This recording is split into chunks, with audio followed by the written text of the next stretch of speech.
अस्सलाम वालेकुम एवरीवन। जैसे कि हम लोग जानते हैं कि हमारा जो फिज़िक्स का सिलेबस है एमडी कैट का वो अपडेट हुआ है। और अपडेट होने के बाद 2025 की फ़िज़िक्स के अंदर एमडी कैट के लिए 3 नए चैप्टर ऐड हुए, जिनमें से सबसे फहरिस्त है वेक्टर्स, फिर हमारे पास आता है फ्लूइड डायनेमिक्स और तीसरा हमारे पास चैप्टर है एसी का। यानी फर्स्ट ईयर के 2 और सेकेंड ईयर का 1 चैप्टर हमारे पास ऐड हुआ है। अब जो बच्चे हैं जिनका ताल्लुक सिंध बोर्ड से है, जो कि हमारी मेजॉरिटी है मेटपल्स पे, उन लोगों ने अक्सर बच्चों ने ये वाला चैप्टर नहीं पढ़ा। अलबत्ता जो पंजाब के खान बोर्ड के या फिर दीगर दूसरे बोर्ड के बच्चे हैं, उन्होंने ये वाला चैप्टर पढ़ा है। तो मेरी कोशिश ये रहेगी कि इस चैप्टर को इस तरह से पढ़ाऊँ कि आप लोगों को, अगर आपने ये चैप्टर पहले नहीं पढ़ा, तब भी आपको अक्सर चीज़ें समझ में आ रही हों। अच्छा, तो जो सिलेबस के अंदर जो हमें फॉर्मेट दिया हुआ है ना, उस फॉर्मेट को एग्जैक्टली फॉलो नहीं करेंगे, क्योंकि आई बिलीव कि आपको कुछ चीज़ें पहले मालूम होनी चाहिए। सही है, तो इब्तिदा करते हैं हम लोग। और इब्तिदा कैसे करेंगे, सबसे पहले हम लोग समझते हैं फ्लूइड डायनेमिक्स का मतलब क्या है। भाई देखो, हमारे पास जब भी हम लोग फ्लूइड मैकेनिक्स पढ़ते हैं ना, तो हमारे पास 2 चीज़ आ जाती है। एक चीज़ आती है फ्लूइड स्टैटिक और एक चीज़ आती है हमारे पास फ्लूइड डायनेमिक। अब जो स्टैटिक है ना, उसके अंदर हम लोग इस बात को जिक्र करते हैं कि जब फ्लूइड खराब है तो उसकी क्या प्रॉपर्टीज़ होंगी। अब फ्लूइड डायनेमिक्स क्या कहेगा, फ्लूइड डायनेमिक्स कहेगा कि जब भी हमारे पास फ्लो होगा, कोई भी फ्लूइड, जब भी हमारे पास कोई फ्लूइड मोशन में होगा, तो इसकी क्या प्रॉपर्टीज़ होंगी। सही हो गया। अच्छा, जब भी कोई फ्लूइड हमारे पास फ्लो कर रहा है तो इसकी कुछ प्रॉपर्टीज़ होंगी।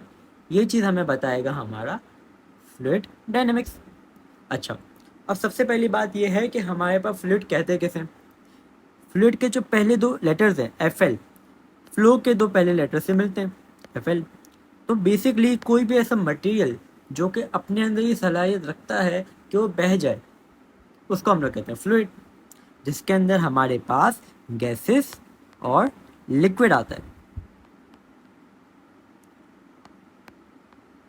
जिसके अंदर हमारे पास गैसेस और लिक्विड आता है। तो हमारे पास क्या आ गया, फ्लूइड डायनेमिक्स के अंदर हम लोगों को बेसिकली 2 चीज़ों को पढ़ना है। हम लोगों को लिक्विड और सॉलिड को अलग अलग करके पढ़ना है और हमें इनकी प्रॉपर्टीज़ पढ़नी है। अच्छा, अब लिक्विड की क्या प्रॉपर्टीज़ होती है। लिक्विड की बहुत सारी प्रॉपर्टीज़ होती हैं। अगर हम लोग एक एवरेज लिक्विड की बात करें, एवरेज लिक्विड का क्या मतलब है, यानी जो आइडियल नहीं है, विच इज़ नॉट आइडियल। सही है, तो यहाँ पे हमारे पास कुछ चीज़ें आ जाती है। ये चीज़ें कौन सी होती हैं, ये चीज़ें हमारे पास होती है, हमारे पास विस्कोसिटी होती है, ये हमारे पास टर्बुलेंस होती है, ये हमारे पास रोटेशन होती है, फ्लूइड रोटेशन होती है। यहाँ पे हमारे पास आ जाता है हमारा कौन सा फ्लो है, लेमिनार फ्लो है या फिर लेमिनार फ्लो आ जाता है हमारे पास यहाँ पे। सही है, तो कंप्रेसिबिलिटी। तो हमें क्या करना है, हमें पहले इन प्रॉपर्टीज़ को अलग से पढ़ना है ताकि हमें पता चले कि आम फ्लूइड में क्या होता है। फिर हम लोग क्या पढ़ेंगे, फिर हम लोग आइडियल प्रॉपर्टीज़ पढ़ेंगे। एक आइडियल फ्लूइड हमारे लिए क्या होगा, जब हमें मालूम पड़ जाएगा, फिर हम लोग इसके रिलेटेड कुछ चीज़ों को पढ़ेंगे। सही है, तो सबसे पहले हम लोग पढ़ते हैं विस्कोसिटी की। अगर हम लोग एक नॉन आइडियल फ्लूइड की बात कर रहे हैं, उसके अंदर हमारे पास विस्कोसिटी मौजूद होगी। अब इसे समझो, ये हमारे पास पानी है और पानी के अंदर हमारे पास ये पानी के मॉलिक्यूल्स हैं। अब ये पानी के मॉलिक्यूल्स एक दूसरे के ऊपर नीचे हैं। सही है, तो ये क्या है, ये हमारे पास पानी के मॉलिक्यूल्स हैं जो एक दूसरे के ऊपर नीचे। अब ऊपर नीचे होने की वजह से जब ये ऊपर वाले मॉलिक्यूल मूव करेंगे ना, तो जो नीचे वाले मॉलिक्यूल्स हैं ये इनको खींचेंगे, इनको रोकेंगे। समझो ये पानी का फ्रिक्शन है। अच्छा, पानी के अंदर अगर आप किसी पानी को बहने से रोको तो हम लोग कह सकते हैं कि ये बेसिकली रेजिस्टेंस है। और किस चीज़ की रेजिस्टेंस है, ये बेसिकली रेजिस्टेंस है फ्लो की। तो जब हम लोग बात करते हैं कि कभी भी किसी फ्लूइड को अगर बहने से कोई फोर्स रोके, तो उस रेजिस्टेंस को हम लोग कहते हैं विस्कोसिटी। और ये फ्लूइड बाय फ्लूइड यानी प्रॉपर्टी चेंज होती है। फॉर एग्जांपल पानी के जो हमारे पास विस्कोसिटी है वो कम है बनिस्बत ब्लड के। जो हनी की विस्कोसिटी है वो बहुत ज़्यादा है। जो हमारे पास दूसरी चीज़ों की विस्कोसिटी है, जैसे कि हमारे पास ऑयल की विस्कोसिटी है, वो ज़्यादा है।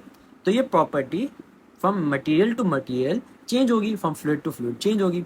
होती क्या है, viscosity is basically a drag, एक अपोजिशन है किसी भी फ्लूइड के फ्लो को रोकने की। दूसरी चीज़ आ जाती है टर्बुलेंस।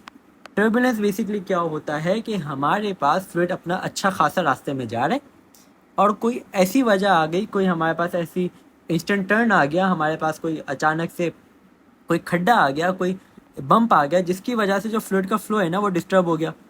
अब जब फ्लूइड का फ्लो डिस्टर्ब हो गया तो फ्लूइड जिस डायरेक्शन में पहले फ्लो कर रहा था, अब फ्लूइड उस डायरेक्शन में फ्लो नहीं करेगा। सही है। टर्बुलेंस क्या है? टर्बुलेंस जैसे हमने जहाज़ों में सुना है कि जहाज़ में टर्बुलेंस आ गई, एयरप्लेन के अंदर टर्बुलेंस आ जाती है। तो बेसिकली क्या करती है, वो एक ऐसी हवा होती है जो कि उसकी नॉर्मल रूट से उसको हटा देती है। अब जब फ्लूइड की बात करते हैं, हो सकता है पानी के अंदर हमारे पास एक शार्प टर्न आ गया, जिसकी वजह से हमारे पास जो मॉलिक्यूल्स का जो डायरेक्शन थी, अगर मॉलिक्यूल्स यूँ जा रहे थे तो अचानक से यूँ होने की वजह से मॉलिक्यूल्स का आपस में हिल गए।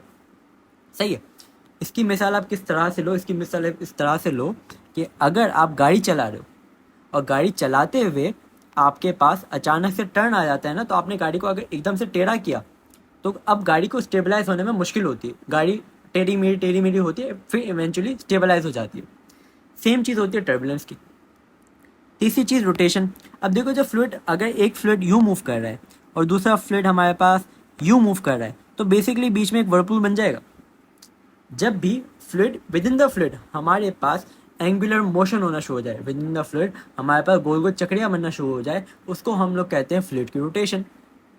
ये एक नॉन आइडियल फ्लूइड में पाई जाती है। ये जितनी भी क्वालिटीज़ की हम लोग बात कर रहे हैं ना, ये सारी नॉन आइडियल फ्लूइड की क्वालिटीज़ है। ये कोई भी प्रॉपर्टी हमारे पास किसी आइडियल फ्लूइड में नहीं मौजूद होगी। अच्छा, लेमिनार और टर्बुलेंट फ्लो, इसको हम लोग अलग से डिस्कस करेंगे। एक बात याद रखना, हमारा जो आइडियल फ्लूइड होता है वो नॉर्मली लेमिनार फ्लो करता है, यानी स्ट्रीमलाइन फ्लो करता है। इसको अभी थोड़ी देर में पढ़ते हैं कि होता क्या है। आखिरी चीज़ कंप्रेसिबिलिटी। भैया ये ना आपको आपकी इक्वेशन ऑफ कंटिन्यूटी और स्टोक्स लॉ में इतना नहीं, बर्नौलीज इक्वेशन, यहाँ पे ना ये आपको इतना इंपॉर्टेंट है ना, तो एक बात को समझ लेना। कंप्रेसिबिलिटी का मतलब होता है किसी चीज़ को दबा देना। सही है। मैं आपको एग्जांपल दूं कि एक हमारे पास फ्लूइड है जो कि कंप्रेसिबल है और एक हमारे पास फ्लूइड है जो कि नॉन कंप्रेसिबल है। समझो कि हमारे पास ये एक हमारी जगह है जहाँ से हमारे पास मॉलिक्यूल्स पानी के निकलने। अब क्या हुआ, ये कंप्रेसिबल है, ये नॉन कंप्रेसिबल है। समझो आइडियली इस जगह से एक वक्त पे 5 वाटर के मॉलिक्यूल्स निकल सकते हैं। अब क्या हुआ, हमारे पास जो वाटर के मॉलिक्यूल्स है वो बढ़ गए। अब क्योंकि ये जगह छोटी सी है तो एक वक्त पे 5 वाटर के मॉलिक्यूल्स यहाँ पे हो सकते हैं, लेकिन क्योंकि हमारे पास और मॉलिक्यूल्स आ गए तो मॉलिक्यूल्स आपस में दब गए, इनका साइज़ छोटा हो गया। साइज़ छोटा होने की वजह से यहाँ पे एक वक्त पे एक टाइम पे ज़्यादा मॉलिक्यूल्स जमा हो गए। क्यों? क्योंकि ये जो वाटर है ये कंप्रेसिबल है, ये जो लिक्विड है ये कंप्रेसिबल है। अलबत्ता अगर मैं बात करूं कि हमारे पास एक लिक्विड है जो कि कंप्रेसिबल नहीं है, लेट्स से इस लिक्विड में भी हमारे पास एक वक्त पर 4 मॉलिक्यूल्स आ सकते हैं। अब क्या हुआ, एक और मॉलिक्यूल आया। अब जब ये मॉलिक्यूल आएगा ना तो इसके ऊपर लाजिम है कि इस मॉलिक्यूल को धक्का दे के निकाल दे। अगर इसने ऐसा नहीं किया तो फ्लो रुक जाएगा। अगर इसने ऐसा नहीं किया तो फ्लो रुक जाएगा। Flow is basically area into velocity. Area into velocity of the, हमारे पास क्या कहते हैं, मॉलिक्यूल। तो अगर ये हमारे पास फ्लो है, इसका मतलब ये है कि हमारे पास वाटर का मॉलिक्यूल मूव कर रहा है। क्यों मूव कर रहा है? क्योंकि ये नॉन कंप्रेसिबल है और ये इस बात को नहीं सह सकता कि इसके साथ एक्स्ट्रा मॉलिक्यूल आ जाए। अलबत्ता इस वाले केस में जब कंप्रेसिबिलिटी मौजूद थी तो फ्लूइड ने बोला कोई बात नहीं, हम लोग ज़्यादा जल्दी तो फ्लो नहीं कर सकते, हम लोग इसको निकाल तो नहीं सकते इतनी जल्दी, आप आके हमारे साथ जुड़ जाओ। जगह छोटी हो गई, जो फ्लो था वो उतना ही रहा। अलबत्ता यहाँ पे फ्लो बढ़ जाएगा अगर मॉलिक्यूल्स बढ़ जाएंगे। सही है। मतलब यहाँ पे जगह छोटी करने से हमारे पास मॉलिक्यूल बढ़ जाएंगे, हमारे पास मॉलिक्यूल का फ्लो बढ़ जाएगा। अलबत्ता यहाँ पे जगह छोटी करने से मॉलिक्यूल का फ्लो उतना नहीं बढ़ेगा जितना यहाँ पे बढ़ रहा था। सही है। अगर हम लोग क्या करें, अगर हम लोग इस जगह को बड़ा कर दें, लेट्स से हम लोग यहाँ पे 5 मॉलिक्यूल कर दें, तो हाँ जाहिर सी बात है एरिया बढ़ा तो फ्लो कम हो गया, क्योंकि हमारे पास ज़्यादा मॉलिक्यूल यहाँ पे जमा हुए, तो जो वेलोसिटी है वो हमारे पास कम हो गई। एक बात ये रखना, अगर एरिया बढ़ेगा तो वेलोसिटी हमारे पास कम होगी। यहाँ पे मैंने इतनी लंबी इस वजह से की है क्योंकि हम लोग थोड़ी ही देर में अभी कंटिन्यूटी पढ़ेंगे, और जब हम लोग कंटिन्यूटी पढ़ेंगे ना तो यही कॉन्सेप्ट एज इट इज़ वहाँ पे मैं आपका जाके पटक दूंगा। सही है। तो हमें बेसिकली जो बेसिक्स थे ना हमें समझ में आ गए। जब बेसिक्स समझ में आ गए तो अब हम लोग क्या करते हैं, अब हम लोग थोड़ा बहुत ना डिटेल्स में जाते हैं। सबसे पहले आइडियल फ्लूइड का पढ़ते हैं, क्योंकि हमने नॉर्मल फ्लूइड पढ़ लिया है, तो आइडियल फ्लूइड इंशाल्लाह ताला हमें तंग नहीं करेगा। आइडियल फ्लूइड बेसिकली हमारे पास असल में कुछ होता नहीं है, मतलब असल में अगर हम लोग देखें ना कि कोई आइडियल फ्लूइड है तो असल में कुछ आइडियल फ्लूइड जैसा होता नहीं है, लेकिन हम लोग एक हाइपोथेटिकल सिचुएशन समझते हैं जिसको हम लोग बोलते हैं कि अगर कोई आइडियल फ्लूइड होता ना तो वो ऐसा होता। सही है, ओके। सबसे पहले हम लोग बात करते हैं आइडियल फ्लूइड की।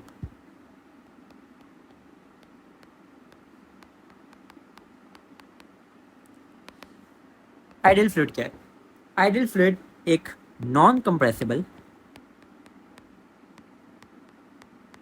फ्लूइड है जिसकी विस्कोसिटी यानी ईटा, विस्कोसिटी को ईटा से रिप्रेजेंट करते हैं, 0 पॉइस है।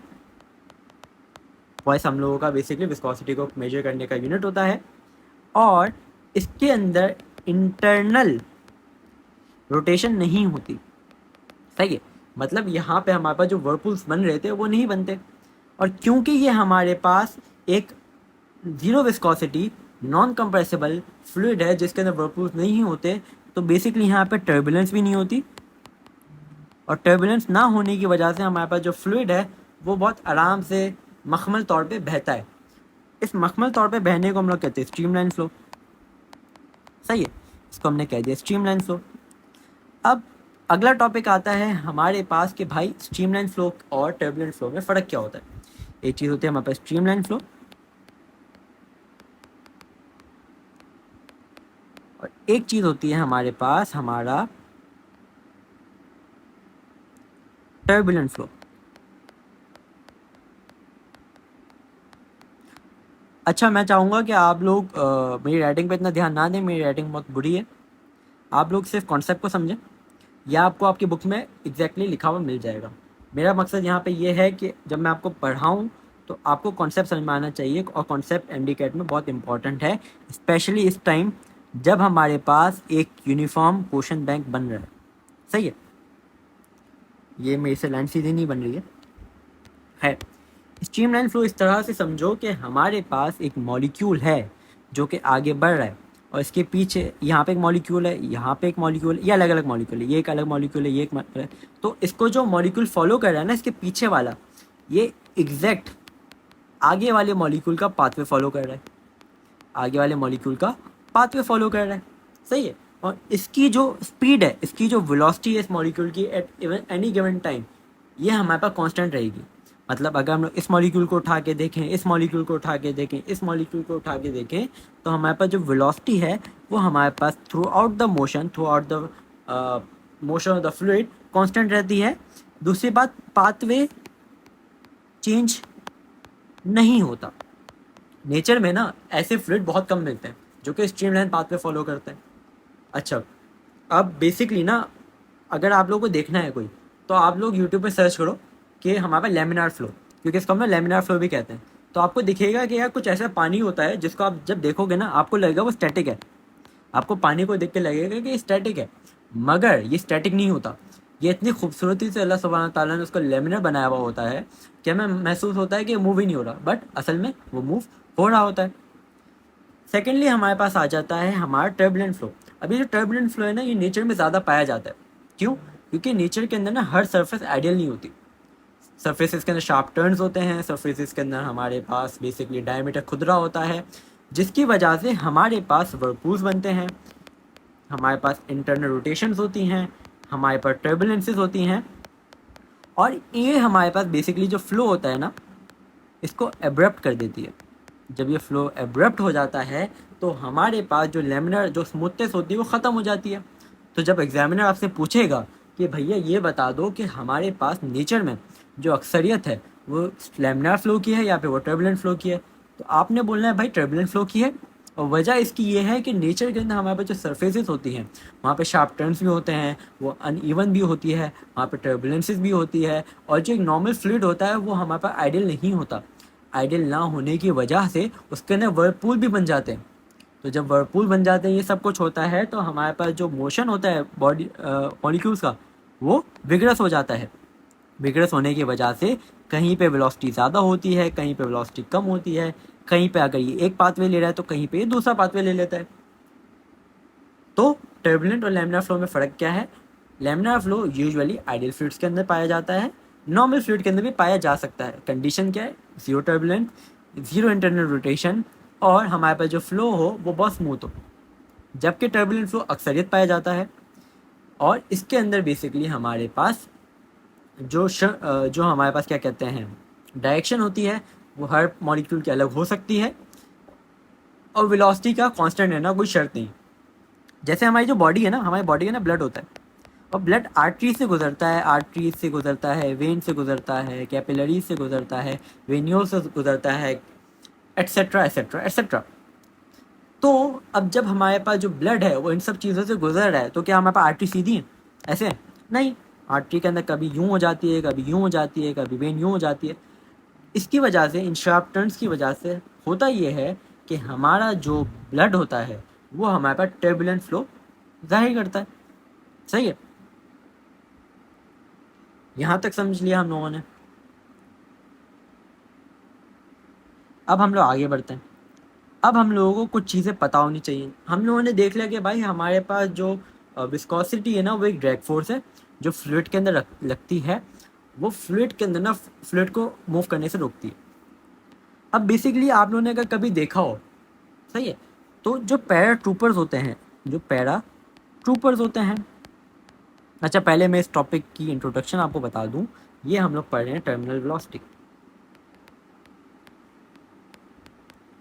जो पैरा ट्रूपर्स होते हैं जब भी वो स्काई डाइव करते हैं तो होता ये है कि वो पहले बहुत स्पीड, उनकी जो वेलोसिटी होती है ना, उनकी वेलोसिटी पहले यूं होती है, फिर उनकी वेलोसिटी यूं हो जाती है। तो इनकी वेलोसिटी ना यहाँ पे आके कांस्टेंट हो जाती है। इसकी वजह क्या है? बेसिकली जब भी ये हवा में मूव करते हैं तो हवा क्या है भाई? हवा एक फ्लूइड है। अच्छा ये बात मत समझना कि फ्लूइड सिर्फ पानी या फिर लिक्विड होता है, फ्लूइड गैसेस भी हो सकती हैं और फ्लूइड गैसेस होती हैं। हवा एक गैस है which makes it a fluid. अब बेसिकली होता ये, अगर ये पैराट्रूपर यहाँ से छलांग मारा है तो ये नीचे गया। अब ये नीचे क्यों जा रहा है? ये नीचे जा रहा है इसके पास इसके वेट की वजह से, weight is equals to mg। अब बेसिकली क्या होता है, ये जो हमारे पास फ्लूइड है, ये फ्लूइड के अंदर ना एक ड्रैग फोर्स होती है। इस फ्लूइड के अंदर एक ड्रैग फोर्स होती है जो कि इसके इस मोशन को अपोज करती है, जो कि इसके इस मोशन को अपोज करती है। अच्छा पहले क्या होगा? पहले इसकी वेलोसिटी बढ़ती जाएगी बढ़ती जाएगी बढ़ती जाएगी। कब तक बढ़ेगी? जब तक ये इस ड्रैग फोर्स की वेलोसिटी को इक्वेट ना कर दे, यानी जिस पॉइंट पे हमारे पास ये जो ड्रैग फोर्स इसके ऊपर फोर्स लगा रही है और इसकी जो वेट की फोर्स है ये इक्वल ना हो जाए, तब तक इस पैराट्रूपर की वेलोसिटी बढ़ेगी। यानी इस पॉइंट तक ये जो पैराट्रूपर का जो वेट था that was not equal to the drag force. अब जैसे ही ये ड्रैग फोर्स के बराबर हो गई, यानी weight is equals to drag force, जिसको हम लोग एफ डी से रिप्रेजेंट करते हैं, जैसे ही वेट इस ड्रैग फोर्स के बराबर हो गया तो दोनों ने आपस में एक दूसरे को कैंसल आउट कर दिया। हमें पता है जब हमारे पास फोर्स होती है तो एम ए होता है, यानी force is directly proportional to acceleration. No force means no acceleration. तो जब एक्सेलरेशन खत्म हो गया तो हमारे पास वेलोसिटी क्या हो जाएगी? कांस्टेंट। जब भी ड्रैग फोर्स की वजह से हमारे पास जो हमारा कोई भी ऑब्जेक्ट है वो एक फाइनल वेलोसिटी को अटेन कर ले और फिर उसको through out it motion carry out करे, तो जो फाइनल वेलोसिटी इसने अटेन की है ना, क्योंकि हमारी ड्रैग फोर्स और उसकी अपनी वेलोसिटी इक्वल हो गई है, उसको हम लोग कहते हैं टर्मिनल वेलोसिटी। यानी एक ऐसी वेलोसिटी जो कि हमारे पास फोर्स, ड्रैग फोर्स और वेट के इक्वल होने की वजह से हो जाए। सही है? क्या हमारे पास एक्सेलरेशन ख़त्म होने के बाद बंदा रुक जाता है? हरगिज़ नहीं। एक्सेलरेशन ख़त्म होने के बाद बंदा नहीं रुक जाएगा। एक्सेलरेशन ख़त्म होने के बाद बंदे की जो वेलोसिटी का जो इंक्रीज़ है या फिर डिक्रीज़ है वो ख़त्म हो जाएगा। मतलब जो बंदे की वेलोसिटी है ना, जितनी उसके लास्ट टाइम पे थी, जब तक उसके पास एक्सेलरेशन उतनी ही रहेगी। सही है? तो टर्मिनल वेलोसिटी क्या होती है? टर्मिनल वेलोसिटी हमारे पास एक ऐसी वेलोसिटी होती है जो कि कोई भी बंदा तब अटेन करता है जब उसका जो वेट होता है वो ड्रैग फोर्स के बराबर हो जाता है। तो जो एफ नेट होती है, यानी जो टोटल फोर्स होती है, वो हमारे पास इक्वल हो जाती है, which causes acceleration to become zero, which causes velocity to become constant. अच्छा जिन बच्चों ने चैप्टर पहले पढ़ा हुआ है ना, वो बोल रहे होंगे कि यार इतनी डिटेल में और इतनी लंबी करके क्यों पढ़ा रहे हो? सीधा सीधा बोलो और आगे बढ़ते हैं। मगर मसला ये है, सिंध बोर्ड के बच्चों ने ये वाला टॉपिक नहीं पढ़ा हुआ, तो उनके लिए ये चीज़ ज़रूरी है कि एक एक टॉपिक को डिटेल में पढ़ाया जाए। अगर आप लोगों को लग रहा है कि ये हम लोग बहुत ज़्यादा तेज हल्का चाह रहे हैं तो आप लोग लेक्चर को 1.5x पे देख लें। सही है, हम लोग एक एक बच्चे को लेके चलते हैं। अच्छा, अब ये जो ड्रैग फोर्स है, ये ड्रैग फोर्स हमारे पास निकलती कैसे है भाई? तो ड्रैग फोर्स का कोई फॉर्मूला भी होगा। जी हाँ, सबसे पहले हमें पता होना चाहिए ड्रैग फोर्स क्या होती है। तो यार एक लॉ है स्टोक्स लॉ, जो कि इस ड्रैग फोर्स को बेसिकली एक तरह से बताता है। स्टोक्स लॉ क्योंकि हमारे सिलेबस में नहीं है इस वजह से ज़बानी कह रहा हूँ, यहाँ पे लिख देता हूँ अगर किसी बंदे को क्यूरियोसिटी हो। स्टोक्स लॉ कहता है कि हमारे पास एक ड्रैग फोर्स किसी भी स्फीयर पे एक्ट करेगी जिसका रेडियस है r का, और उसकी वेलोसिटी को स्लो कर देगी in the water, in the fluid, because of the fact कि उस फ्लूइड की ना कोई विस्कोसिटी है। सही है, ये जो ड्रैग फोर्स है ना किसी भी फ्लूइड की विस्कोसिटी की वजह से होती है। और भी फैक्टर्स होते हैं बट विस्कोसिटी भी एक है। तो ये जो स्टोक्स लॉ है ना हमें एक फॉर्मूला देता है, और ये फॉर्मूला हमें ड्रैग फोर्स निकालने में हेल्प करता है। ये जो हमें फॉर्मूला देता है ये हमारे लिए इंपॉर्टेंट है, तो हम लोग इसको लिख लेंगे। F equals to 6 pi beta RV। अब यहाँ पे जो 6 पाई ये कांस्टेंट है, जो R है ये रेडियस ऑफ द स्फीयर है, ये रेडियस ऑफ द स्फीयर है क्योंकि हम स्टोक्स लॉ की बात कर रहे हैं। ये जो वेलोसिटी है ये हमारे पास उस ऑब्जेक्ट की वेलोसिटी है जो कि मूव कर रहा है, और ये जो ईटा है ये हमारे पास विस्कोसिटी का सिंबल है, एज वी सेड अर्लियर। सही है, तो अगर लेट्स से हम लोगों को किसी भी ऑब्जेक्ट की विस्कोसिटी निकालनी है, और ये एफ ड्रैग है यानी ड्रैग फोर्स है, तो अगर हमें किसी भी ऑब्जेक्ट की विस्कोसिटी निकालनी है तो हम लोग इस फॉर्मूले को इस तरह से अरेंज करेंगे कि eta is equals to F drag upon 6 pi RV। अच्छा, अब क्योंकि हम लोग यहाँ पे देख रहे हैं तो हम लोग ये भी देख सकते हैं कि ड्रैग फोर्स किस किस चीज़ों पे डिपेंड करती है। ड्रैग फोर्स डिपेंड करती है हमारे पास विस्कोसिटी पे, रेडियस पे, और initial velocity of the body पे। सही है, किस किस चीज़ों पे डिपेंड कर रही है? हमारे पास ये डिपेंड कर रही है हमारी विस्कोसिटी पे, ये हमारे पास डिपेंड कर रही है हमारे रेडियस पे, और ये हमारे पास डिपेंड कर रही है हमारी वेलोसिटी ऑफ द बॉडी पे। सही है, ओके। अच्छा, एक टॉपिक हमारा थोड़ा सा रह गया।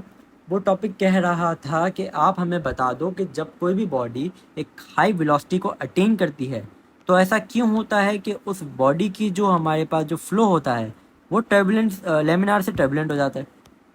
सही है, ऐसा क्यों होता है कि जब भी हमारे पास कोई भी बॉडी एक हाई स्पीड को अटेन करती है तो उसकी जो वेलोसिटी होती है वो टर्बुलेंट से लेमिनार हो जाती है, लेमिनार से टर्बुलेंट हो जाती है।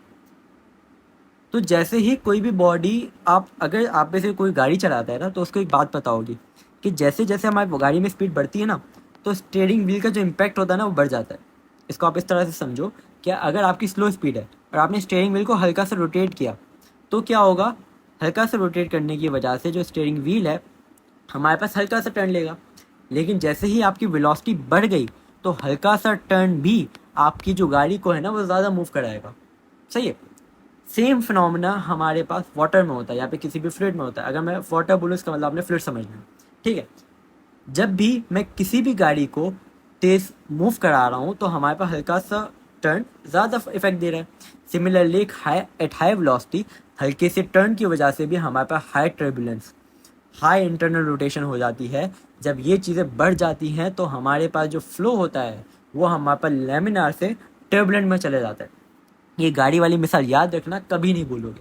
सही है, अच्छा भाई अब हम लोग आ जाते हैं थोड़े कॉन्सेप्चुअल चीज़ों पे। अब तक हम लोग बहुत मज़े से सब कुछ कर रहे थे, अब थोड़ी इंपॉर्टेंट चीज़ें हैं उनको समझ लेते हैं तो इंशाल्लाह ताला ये टॉपिक हमें फिर कभी तंग नहीं करेगा।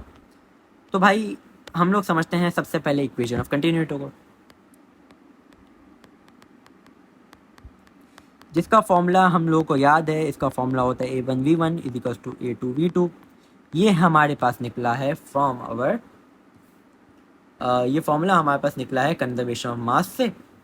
और इस फॉर्मूले के अंदर हमारे पास जो फ्लो होता है एनी पॉइंट, फ्लो हमारे पास होता है कांस्टेंट, और हमारे पास यहाँ पे जो क्या कहते हैं फ्लूइड होता है वो होता है आइडियल यानी नॉन कंप्रेसिबल, और हमारे पास जो फ्लो होता है वो होता है हमारे पास स्ट्रीमलाइन।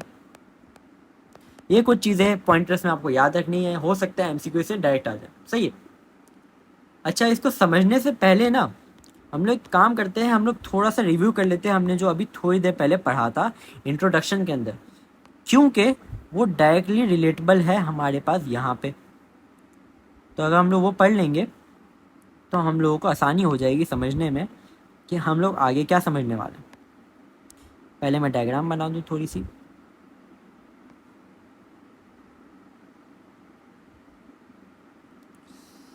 एक सेकेंड।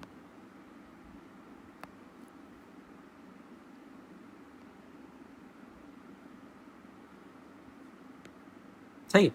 तो ये हमारे पास एरिया 1 है, यहाँ पे जो वेलोसिटी ऑफ द पार्टिकल होगी वो v1 होगी। ये हमारे पास एरिया 2 है, यहाँ पे जो वेलोसिटी ऑफ द पार्टिकल होगी वो v2 होगी। मैंने आप लोगों को इंट्रोडक्शन में पढ़ाया था और कहा था कंटिन्यूटी पढ़ते हुए ये चीज़ याद रखना कि हमारे पास फ्लो किसे कहते हैं, हमारे पास एरिया इंटू वेलोसिटी को कहते हैं। और अगर हमारे पास कोई फ्लूइड कंप्रेसिबल नहीं है, तो अगर कोई नया मॉलिक्यूल आ गया या फिर अगर हमने मॉलिक्यूल बढ़ा दिए या फिर एरिया कम कर दिया, तो हमारे पास जो मॉलिक्यूल है वो जल्दी जल्दी निकलेंगे। सही है, हमारे पास जो मॉलिक्यूल है वो जल्दी जल्दी निकलेंगे। इक्वेशन ऑफ कंटिन्यूटी हमें कहती है कि at any constant point, at any point हमारे पास जो फ्लो होगा ना फ्लूइड का वो कांस्टेंट रहेगा। यानी अगर मैं यहाँ पे फ्लो देखूँ तो यहाँ पे फ्लो कांस्टेंट रहेगा, और अगर मैं यहाँ पे फ्लो देखूँ तो यहाँ पे भी फ्लो कांस्टेंट रहेगा। लेट्स से हमारे पास फ्लो यहाँ पे 10 है और यहाँ पे 10 है। अब मसला ये आ गया कि भाई समझो यहाँ पे अगर हमारे पास एक वक्त पे 10 मॉलिक्यूल आ सकते थे, एक वक्त पे 10 मॉलिक्यूल आ सकते थे, 4 5 6 7 8 9 10, सही है।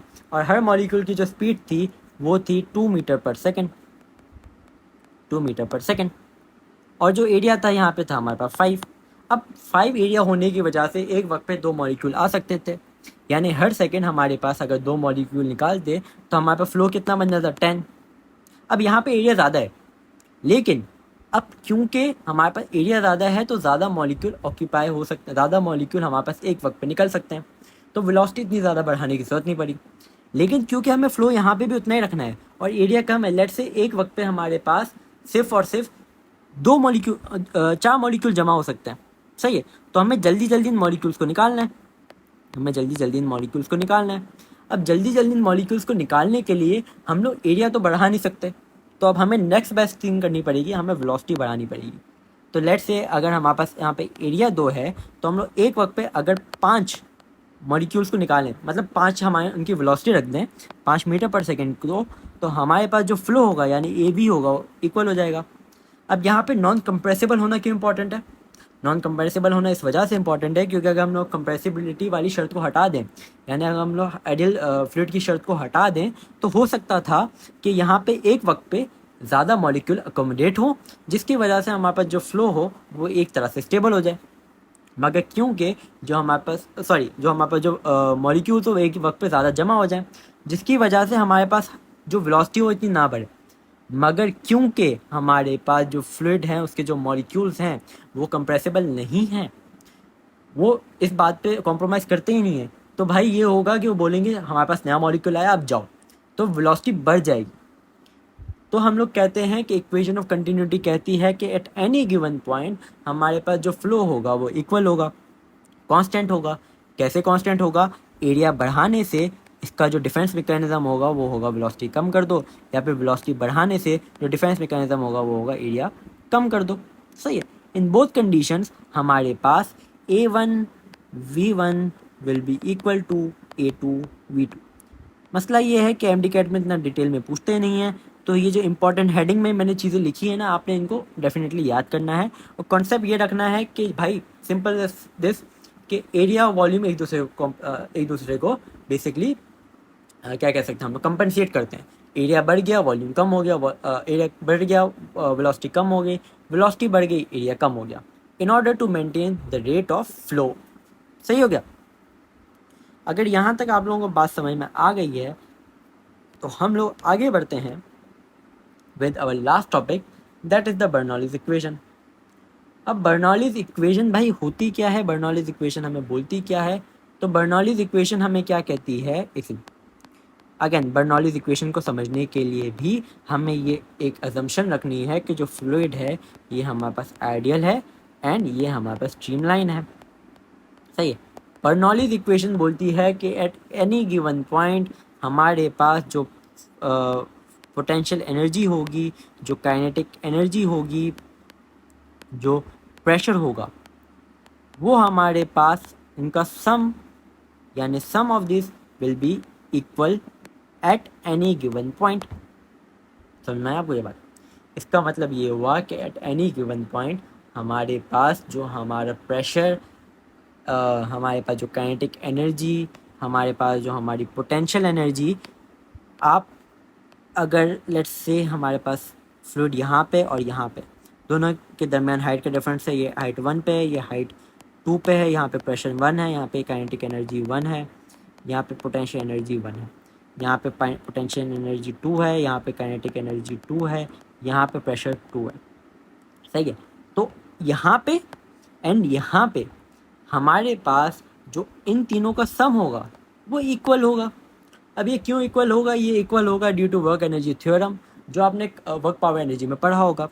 सही है? बेसिकली अगर मैं आपको इसकी एक छोटी सी झलक बता दूँ इसके कॉन्सेप्ट की, तो वो ये है कि भाई ये हमारे पास इस बात को फॉलो करता है, जो बर्नौलीज इक्वेशन है ना, ये इस बात को फॉलो करता है कि हमारे पास कंजर्वेशन ऑफ एनर्जी है। सही है? बर्नौलीज इक्वेशन क्या कहता है? हमारे पास कंजर्वेशन ऑफ एनर्जी है और हमारे पास जैसे जैसे वेलोसिटी बढ़ती है हमारे पास प्रेशर कम होता है और वाइस वर्सा। तो हमारे पास अगर यहाँ पे लेट्स से हमारे पास यहाँ पे छोटी जगह है, तो हमारे पास क्या होगा? आप इसकी एग्जांपल ले लो अपनी, जब हम लोग गार्डन के अंदर होस यूज़ करते हैं ना, पानी वाला होस, पानी वाला पाइप, तो हम लोग क्या करते हैं, उसके जो प्रेशर होता है ना उसको बढ़ाने, उसकी जो वेलोसिटी होती है ना उसको बढ़ाने के लिए हम लोग एरिया छोटा कर देते हैं। जब हम लोग एरिया छोटा कर देते हैं ना, तो बेसिकली क्या होता है, हमारे पास जो वाटर होता है वो ज़्यादा स्पीड से निकलता है। जब वो ज़्यादा स्पीड से निकलता है तो हम लोग कहते हैं कि हमारे पास एरिया छोटा करने की वजह से जो वेलोसिटी हो गई वो बढ़ गई। सही है? तो बेसिकली क्या हुआ, हम लोग कहते हैं कि वेलोसिटी बढ़ाने से हमारे पास प्रेशर कम हो जाता है, प्रेशर बढ़ाने से हमारे पास वेलोसिटी कम हो जाती है। सही है? तो बेसिकली ये है बर्नौलीज इक्वेशन। अच्छा, ये जो बर्नौलीज इक्वेशन है ना, ये हमारे पास हमारे उसके अंदर बहुत इंपॉर्टेंट होती है।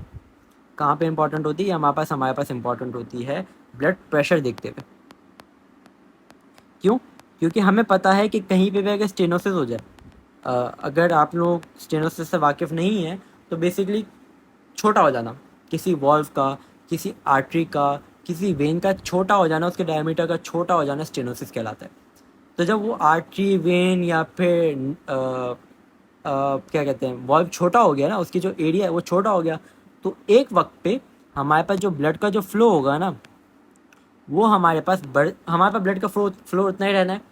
फ्लो उतना रखने के लिए हमारे पास क्या होगा, एरिया कम होने की वजह से हमारे पास जो ब्लड का प्रेशर होगा वो बढ़ जाएगा। तो हम लोग कहते हैं ना कि जब भी किसी को हार्ट का मसला हुआ है, किसी की आर्टरी दब गई है, तो उसका ब्लड प्रेशर बढ़ जाता है। उसका ब्लड प्रेशर इस वजह से बढ़ जाता है क्योंकि फ्लो को मेंटेन करने के लिए एक वक्त पे ज़्यादा वेलोसिटी, एक वक्त पे ज़्यादा हमारे पास फ्लूइड को हम लोग को फ्लो कराना पड़ता है। सही है? उसका जो प्रेशर होता है हमें उसको बढ़ाना पड़ता है। तो this is pretty much it. तो अगर हम लोग इसकी इक्वेशन को लिखें बर्नौलीज थ्योरम की, तो इसकी इक्वेशन कुछ ऐसे लिखी जाती है कि P plus rho g h plus half p v square is equals to constant. और ये किसी भी पॉइंट पे, किसी भी पोजीशन पे ये हमारे पास कांस्टेंट रहता है। सही है? ये बर्नौलीज इक्वेशन की मेन पॉइंट है, आप लोगों ने इसको याद रखना है। बर्नौलीज इक्वेशन के अंदर हमारे पास pressure, kinetic energy, potential energy, इनका sum at any given point will be constant. सही है?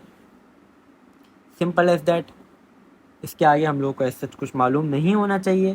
तो ये जो फ्लूइड डायनेमिक्स था, इसको मैंने कोशिश करके एक छोटे से लेक्चर में मैंने इसको ना क्या कहते हैं समराइज़ कर दिया। होपफुली आप लोगों को समझ में आ गया होगा। अगर नहीं आया तो आप लोग कमेंट्स में पूछ सकते हैं, या फिर आप में से जो लोग हमारे पास मेटल्स के हमारे ग्रुप्स में ऐड हैं, आप वहाँ पे इसको पूछ सकते हैं। अल्लाह हाफिज़।